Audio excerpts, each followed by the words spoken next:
जय हिंद दोस्तों, आपका बहुत बहुत स्वागत है ICS क्लासेस में।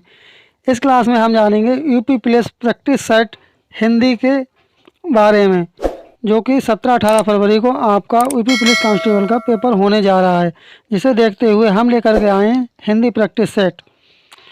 चलिए क्लास को शुरू करते हैं।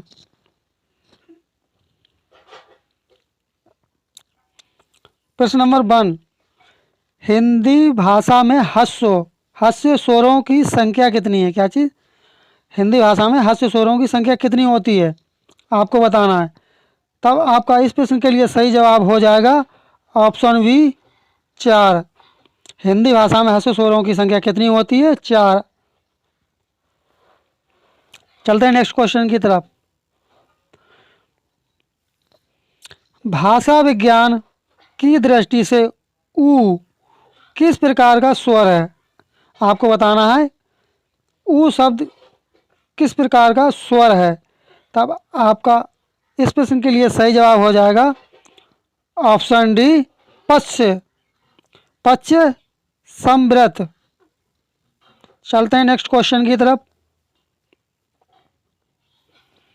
निम्न में कंठ वर्ण, आपको बताना निम्न में कंठ वर्ण कौन सा है।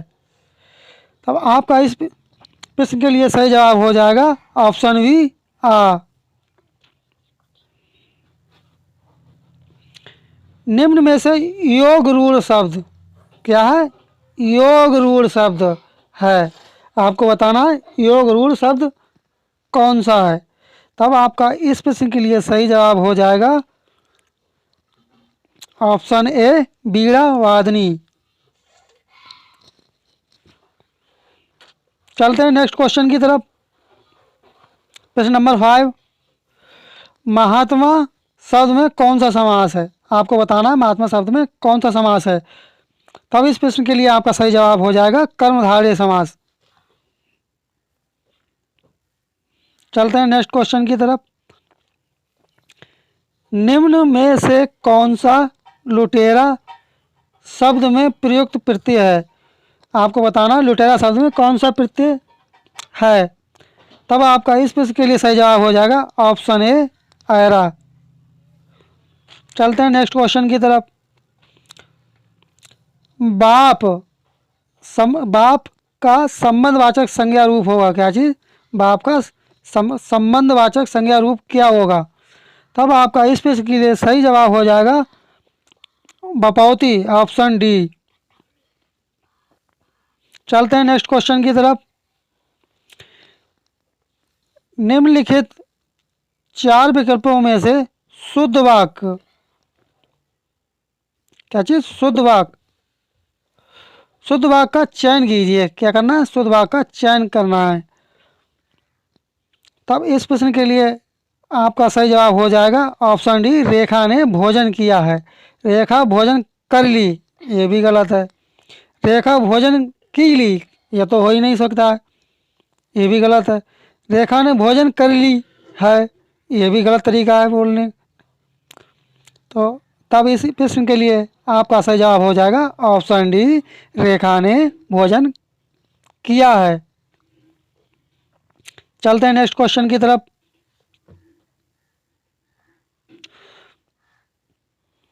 रामायण सुंदर रचना है। क्या चीज? रामायण जो है सुंदर रचना है। इस वाक्य में सुंदर किस प्रकार का विशेषण है? सुंदर जो शब्द है किस प्रकार का विशेषण है, आपको बताना है। तब इस प्रश्न के लिए आपका सही जवाब हो जाएगा ऑप्शन डी।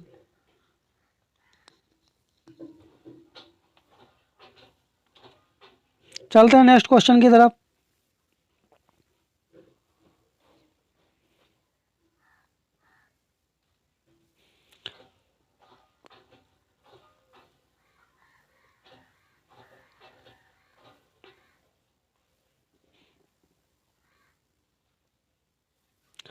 निम्नलिखित प्रश्न में 4 विकल्पों में से उस विकल्प का चयन करें जो क्रिया भेद वाला सही विकल्प है। क्या चीज? क्रिया भेद वाला सही विकल्प है। तब आपका इस प्रश्न के लिए सही जवाब हो जाएगा द्विकर्मक क्रिया, ऑप्शन बी। कल्प वृक्ष, क्या चीज कल्प वृक्ष का पर्याय नहीं है। तब आपका इस प्रश्न के लिए सही जवाब हो जाएगा ऑप्शन ए अमृत, अमर तत्व। चलते हैं नेक्स्ट क्वेश्चन की तरफ। भूगोल का विपरीतार्थक है, क्या बताना, भूगोल का विपरीत क्या है आपको बताएं। इस प्रश्न का सही जवाब क्या होगा। तब इस प्रश्न के लिए आपका सही जवाब होगा ऑप्शन डी खगोल। चलते हैं नेक्स्ट क्वेश्चन की तरफ।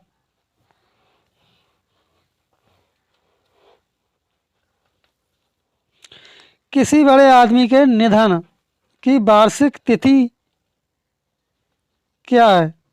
तब इस प्रश्न के लिए आपका सही जवाब हो जाएगा ऑप्शन सी पुण्यतिथि। चलते हैं नेक्स्ट क्वेश्चन की तरफ।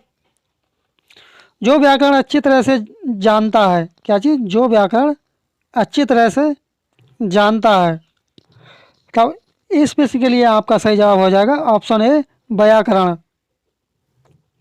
चलते हैं नेक्स्ट क्वेश्चन की तरफ।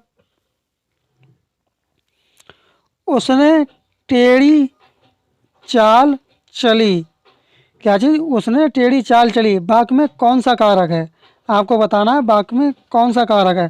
तब आपका इस प्रश्न के लिए सही जवाब हो जाएगा ऑप्शन डी कर्ता कारक।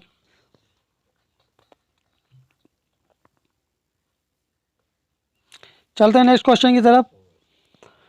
निम्नलिखित में कौन सा शब्द स्त्रीलिंग नहीं है, क्या है, स्त्रीलिंग नहीं है। तब आपका इस प्रश्न के लिए सही जवाब हो जाएगा ऑप्शन सी भेड़िया। चलते हैं नेक्स्ट क्वेश्चन की तरफ। छंद का नाम बताओ। तुलसी राम नाम सम मीत ना आन, क्या चीज, तुलसी राम नाम सम मीत ना आन, जो पहुँचाब रामपुर तनु अवसान। इसमें कौन सा छंद आपको बताना है। तब इस प्रश्न के लिए आपका सही जवाब हो जाए ऑप्शन ए बरबय, क्या चीज, बरबय। चलते हैं नेक्स्ट क्वेश्चन की तरफ। सुजान विनोद, क्या चीज, सुजान विनोद के रचनाकार हैं, आपको बताना है कि सुजान विनोद के रचनाकार कौन हैं। तब इस प्रश्न के लिए आपका सही जवाब हो जाएगा ऑप्शन बी देव। चलते हैं नेक्स्ट क्वेश्चन की तरफ। राम खाता होगा किस काल का उदाहरण है, क्या जी, राम खाता होगा किस काल का उदाहरण है आपको बताना है। तब इस प्रश्न का आपका सही जवाब हो जाएगा ऑप्शन डी संदिग्ध वर्तमान। चलते हैं नेक्स्ट क्वेश्चन की तरफ।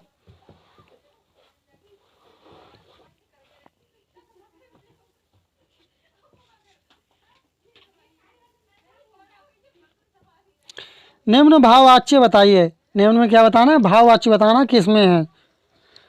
तब आपका इस प्रश्न के लिए सही जवाब हो जाएगा ऑप्शन बी अब चला जाए, क्या चीज, अब चला जाए।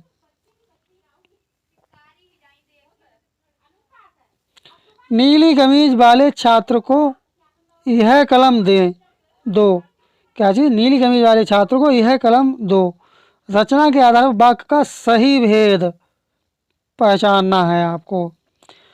तब इसका सही भेद होगा ऑप्शन ए सरल वाक्य। चलते हैं नेक्स्ट क्वेश्चन की तरफ। अपने हाथ से, क्या चीज, अपने हाथ से स्वयं काम करो, क्या है, अपने हाथ से स्वयं काम करो, वाक्य का शुद्ध रूप होगा। आपको बताना वाक्य का शुद्ध रूप क्या होगा। तब इस प्रश्न का सही जवाब होगा ऑप्शन ए अपना काम स्वयं करो। चलते हैं नेक्स्ट क्वेश्चन की तरफ। घाट घाट का पानी पीना, क्या चीज, घाट घाट का पानी पीना लोकोक्ति का उपयुक्त अर्थ है, आपको इसका अर्थ बताना।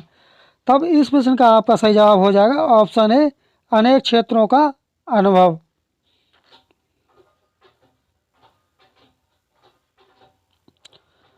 छछूंदर के सिर पर चमेली का तेल लोकोक्ति में, लोकोक्ति का सही अर्थ है, क्या चीज, छछूंदी, क्या चीज, छछूंदर के सिर में चमेली का तेल लोकोक्ति का सही अर्थ है, आपको सही अर्थ बताना है इसका क्या है। तब इस प्रश्न का आपका सही जवाब हो जाएगा ऑप्शन डी, अयोग्य व्यक्ति को पद मिलना। क्या चीज? अयोग्य व्यक्ति को पद मिलना। चलते हैं नेक्स्ट क्वेश्चन की तरफ। सूरदास को किस रस का सम्राट कहा गया है? जो सूरदास हैं उन्हें किस रस का सम्राट कहा गया है, आपको बताना है। क्या चीज? सूरदास को रस और सम्राट। तब इस प्रश्न के लिए आपका सही जवाब हो जाएगा ऑप्शन है वात्सल्य रस। चलते हैं नेक्स्ट क्वेश्चन की तरफ। निम्न में रीतिकाल का कवि कौन है? आपको बताना है कि रीतिकाल का कवि कौन है। तब इस प्रश्न का आपका सही जवाब हो जाएगा ऑप्शन बी, चिंतामणि। रीतिकाल कवि कौन है? चिंतामणि। चलते हैं नेक्स्ट क्वेश्चन की तरफ। महाकाव्य में होता है, महाकाव्य में क्या होता है? तो इस प्रश्न का सही जवाब हो जाएगा आपका ऑप्शन बी, जीवन का बृहत चित्रण। चलते हैं नेक्स्ट क्वेश्चन की तरफ।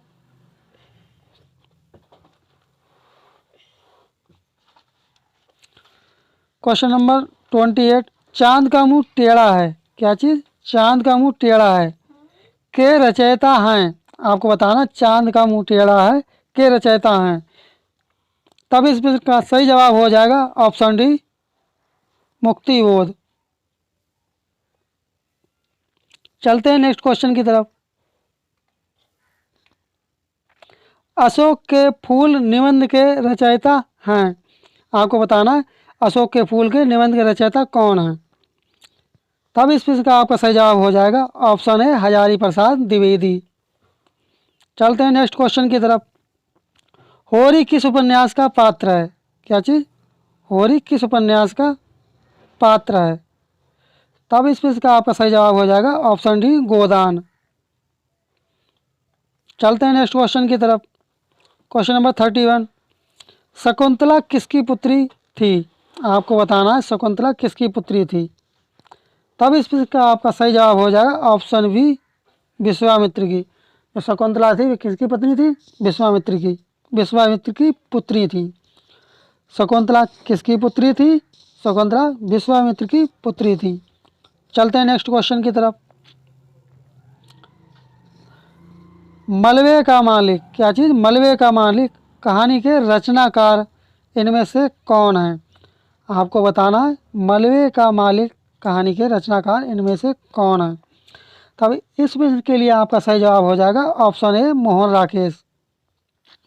चलते हैं नेक्स्ट क्वेश्चन की तरफ। किस वर्ष हिंदी साहित्य अकादमी पुरस्कार नहीं दिया गया? तब आपका इस प्रश्न के सही जवाब हो जाएगा ऑप्शन डी, सन 1962 के लिए नहीं दिया गया। चलते हैं नेक्स्ट क्वेश्चन की तरफ। दोस्तों ये गद्यांश आ गया है, आपको इसको पढ़ करके उसके नीचे दिए गए प्रश्नों का जवाब देना है। तो दोस्तों गद्यांश को ना पढ़ते हुए डायरेक्ट प्रश्नों की तरफ चलते हैं। लेकिन दोस्तों आपको एग्जाम हॉल में गद्यांश को अच्छी तरह से पढ़कर तब उन प्रश्नों का जवाब देना, क्योंकि गद्यांश में ही प्रश्नों का जवाब छिपा रहता है।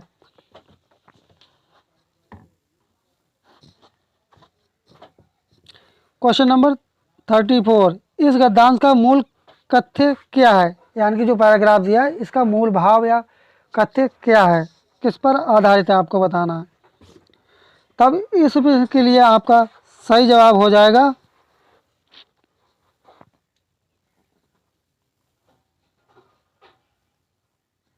Option D,